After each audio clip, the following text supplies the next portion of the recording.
Tóquio. Inverno de 1990. A porta do metrô se abre na estação de Shinjuku. Você entra no vagão lotado. Milhões de pessoas transitam por essa cidade todos os dias, em um ritmo frenético. Mas dentro daquele trem, existe um silêncio quase absoluto. E uma cena específica chama a sua atenção. Quase todos os estudantes ao seu redor estão segurando um pequeno objeto na mão. Não é um livro pesado. Não é um caderno gigante. É um pequeno anel de metal, do tamanho de um chaveiro, prendendo dezenas de pequenos cartões coloridos de papel. Eles folheiam aqueles cartões em uma velocidade impressionante. Leem à frente. Fecham os olhos por um segundo. Viram o cartão. Esse objeto tem um nome: Tangosho. Ele foi a primeira peça do quebra-cabeça que transformou uma nação destruída no país com um dos QIs médios mais altos do planeta. O Japão não construiu o seu império tecnológico porque o seu povo nasceu com cérebros especiais. Eles construíram isso porque entenderam, muito antes do Ocidente, como hackear a máquina de arquivamento da mente humana. Você provavelmente já se sentiu frustrado ao tentar aprender algo novo. Lê um texto inteiro. Chega no ponto final da página e percebe que a sua mente estava em outro planeta. Você não absorveu absolutamente nada. O seu cérebro parece uma peneira furada. Você tenta de novo, relê a página, e no dia seguinte, ou na hora da prova, ou na reunião importante, a informação simplesmente sumiu. Deu branco. Aí você começa a culpar a sua idade. Você culpa a sua falta de foco. Acha que não nasceu inteligente o suficiente para memorizar coisas complexas. Mas a verdade é muito mais estranha do que isso. O seu problema nunca foi a sua capacidade intelectual. O problema é que você está usando a ferramenta errada para se comunicar com a sua mente. O cérebro humano não funciona como um disco rígido de computador, onde você simplesmente clica em salvar e o arquivo fica lá para sempre. Ele funciona como um bibliotecário extremamente sobrecarregado. Se você entrega uma folha de papel para esse bibliotecário e não demonstra a urgência daquele documento, ele faz o mais lógico. Ele joga no triturador para liberar espaço nas prateleiras. Manter memórias ativas gasta energia calórica real. E o seu corpo, programado pela evolução, odeia gastar energia à toa. Tudo o que não parece ser uma questão de sobrevivência é deletado. Hoje, você vai aprender a falar a língua exata desse bibliotecário. Você vai descobrir o método japonês de retenção extrema, sem truques mágicos de internet, sem atalhos mentirosos que prometem leitura dinâmica e real. Apenas ciência pura, testada pelo tempo, aplicada ao seu mundo moderno. Mas antes de eu te entregar a chave mestra dessa técnica milenar, quero te dar um aviso importante. O conhecimento profundo exige compromisso. Se você quer dominar a sua mente, absorver informações como uma esponja e estar à frente da esmagadora maioria das pessoas, inscreva-se neste canal agora mesmo e deixe o seu like. Esse clique não é apenas para o algoritmo. É um contrato que você faz com você mesmo para continuar evoluindo. Feito? Então vamos desmontar essa engrenagem.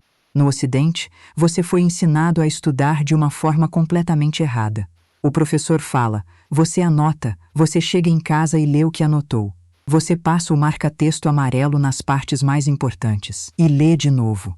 A ciência cognitiva moderna chama esse hábito de ilusão de competência. É a maior armadilha da aprendizagem. Quando você relê um texto, os seus olhos deslizam facilmente pelas palavras impressas. A sensação de fluidez engana o seu cérebro. Você sente que domina a matéria, simplesmente porque você reconhece as palavras que estão ali. Mas reconhecer é completamente diferente de recordar. É como assistir a um piloto experiente pousando um avião em um vídeo. Parece fácil e lógico, até que colocam você na cadeira do piloto, apagam as luzes da pista e mandam você pousar a aeronave. Você não sabe apertar um único botão. O reconhecimento estava lá. A competência real, não. Quando o teste da vida real acontece, você precisa buscar a informação no escuro. E a ponte neural simplesmente não existe. A cultura japonesa resolveu esse problema com a pressão do que eles chamam de Juken Jigoku.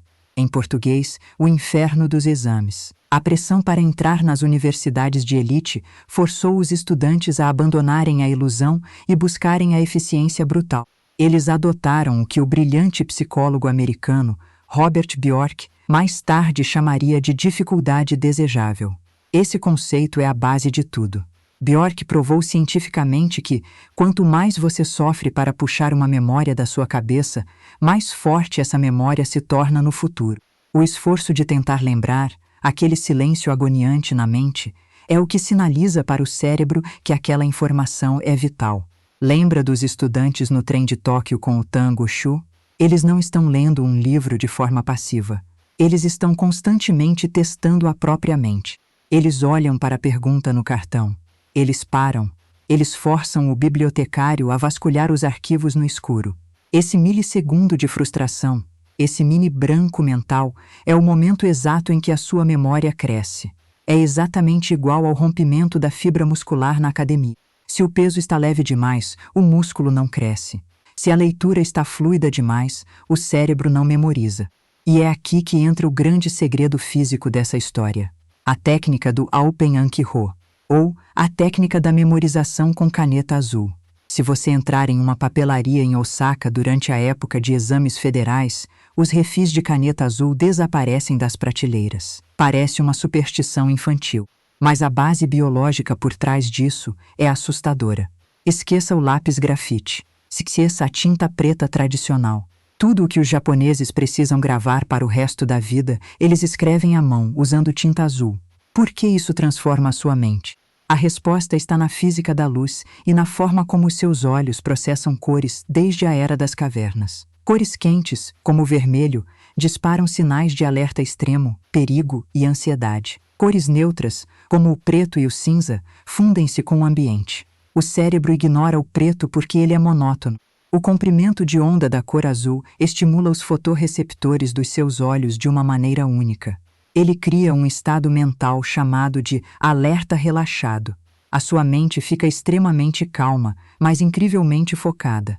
A cor azul diz para o bibliotecário: isso é importante, arquive agora, mas não entre em pânico. E existe um detalhe inegociável nessa técnica. Você precisa usar a mão e o papel. A tecnologia trouxe facilidades gigantescas, mas também mutilou a nossa capacidade de retenção profunda. Digitar no teclado de um computador ou na tela lisa de um celular é um movimento padronizado. O seu dedo faz exatamente o mesmo movimento e a mesma pressão para teclar a letra A e a letra Z.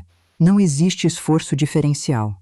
Mas quando você pega uma caneta e desenha as letras em uma folha de papel, você exige um mapa motor incrivelmente complexo.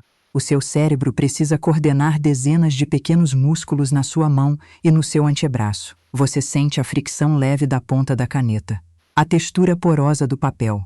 Você vê a tinta azul impregnando a folha e criando um contraste nítido. Você acaba de criar uma âncora física, uma âncora visual e uma âncora motora para uma única informação. Quanto mais caminhos sensoriais levam a uma memória, mais fácil será para o bibliotecário encontrá-la no escuro. E por falar em manter o foco e a atenção plena, repara numa coisa interessante agora. Neste exato segundo, enquanto você ouve essas palavras, milhares de pessoas estão deslizando a tela do celular freneticamente. Elas estão consumindo fofocas rasas, tragédias e vídeos curtos que não agregam absolutamente nada. Elas estão enchendo a mente de entulho que será esquecido em 10 minutos. Mas você continua aqui. Você está prestando atenção em uma aula profunda sobre biologia, história e eficiência cognitiva. Isso não é comum. Isso prova que você tem fome de excelência. Você faz parte de uma minoria silenciosa que constrói o próprio intelecto enquanto o resto se distrai. Só por estar aqui, afiando a sua mente, você já está quilômetros à frente. Você é diferente. Parabéns pela dedicação. Continue firme. Agora, preste muita atenção, porque chegou a hora da maior virada de chave desse vídeo. A quebra do mito mais propagado sobre o estudo. Você passou a vida inteira acreditando que a memória é gravada enquanto você está estudando. Isso é uma mentira absoluta. O ato de estudar, de ler e de escrever com a caneta azul é apenas um processo de separação. Você está apenas espalhando as peças do quebra-cabeça em cima da mesa. A verdadeira montagem desse quebra-cabeça. A solidificação física dessa memória nas suas conexões neurais. Isso só acontece quando você está de olhos fechados. A memória se consolida no escuro. enquanto você dorme. E, de forma ainda mais contraintuitiva, a memória se fortalece quando você permite que ela comece a ser esquecida. Para o cérebro humano, o ato de esquecer não é um erro do sistema. É uma funcionalidade vital de sobrevivência. Se você lembrasse do rosto de cada pessoa que cruzou com você na rua hoje, a sua mente entraria em colapso. O segredo da técnica milenar não é lutar contra o esquecimento. É usar o esquecimento a seu favor. Se você estuda um livro inteiro num domingo à tarde e só olha para aquelas informações na quinta-feira, a ponte neural já desabou. O vento levou as anotações do bibliotecário. Para dominar o aprendizado, você precisa do conceito da prática intercalada. Você precisa interromper a curva do esquecimento no exato instante em que ela começa a cair. Como você empacota todo esse conhecimento científico e histórico e aplica na sua rotina de amanhã cedo, sem precisar morar no Japão ou decorar ideogramas complexos? Aqui está o protocolo de execução rápida. O plano prático de 3 passos para revolucionar a sua memória de forma definitiva. Passo número 1. O despejo azul. O fim da ilusão de competência começa agora, quando você terminar de ler um capítulo de um livro vital para a sua carreira, ou terminar de assistir a uma aula densa e complexa. Feche o livro. Feche o notebook. Não olhe mais para o material. Pegue uma folha de papel em branco e a sua caneta de tinta azul e escreva tudo o que você consegue lembrar sobre o que acabou de absorver. Faça mapas mentais feios. Escreva palavras bagunçadas. Não importa a ordem. Não importa a estética. O que importa é o esforço colossal de arrancar a informação de dentro da sua mente, sem nenhuma ajuda externa. Esse momento de dificuldade, essa pequena frustração tentando lembrar de um conceito, é a magia da dificuldade desejável acontecendo na prática. Você está forçando a fibra neural a crescer. Passo número 2. A criação do seu próprio tangocho. Pare de fazer resumos passivos e gigantescos que você nunca mais vai ler. Transforme a sua dúvida em perguntas objetivas. Anote a pergunta de um lado do papel e a resposta do outro. Se você não quiser usar cartões físicos, use aplicativos modernos de repetição espaçada no seu celular. Mas use. Transforme o seu tempo morto em tempo de genialidade. Está na fila do supermercado? Puxe os cartões da mente. Está esperando o elevador? Faça um teste rápido. Substitua o vício da tela brilhante pelo hábito de testar o próprio conhecimento. Em poucas semanas, a sua agilidade mental vai assustar as pessoas ao seu redor. Passo número 3. A regra do resgate em 24 horas. Essa é a lei de ferro da retenção. Nunca deixe passar mais de 24 horas sem revisar o que você aprendeu de novo. A primeira revisão precisa acontecer em um dia. Ela impede a queda brusca da curva de esquecimento. A segunda revisão acontece 3 dias depois. A terceira, em uma semana. A cada resgate bem-sucedido que você faz, a trilha de terra fechada dentro do seu cérebro vai se transformando em uma rodovia expressa. As conexões ficam mais grossas, mais rápidas e permanentes, até o ponto em que acessar aquela memória complexa se torna um reflexo automático. O mundo moderno lucra com a sua distração.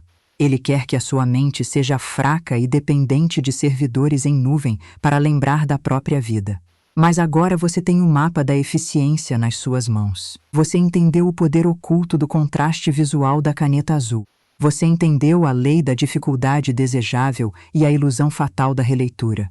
Da próxima vez que você se sentar para dominar um assunto novo, da próxima vez que o medo de esquecer tentar travar o seu progresso, lembre-se daquela cena em Tóquio. Lembre-se do silêncio absoluto no vagão do trem, da disciplina focada. A sua mente é a máquina de arquivamento mais perfeita e adaptável do universo. Ela não está quebrada. Ela não é falha. Você só precisava aprender a apertar os botões corretos para ativar o potencial máximo dela.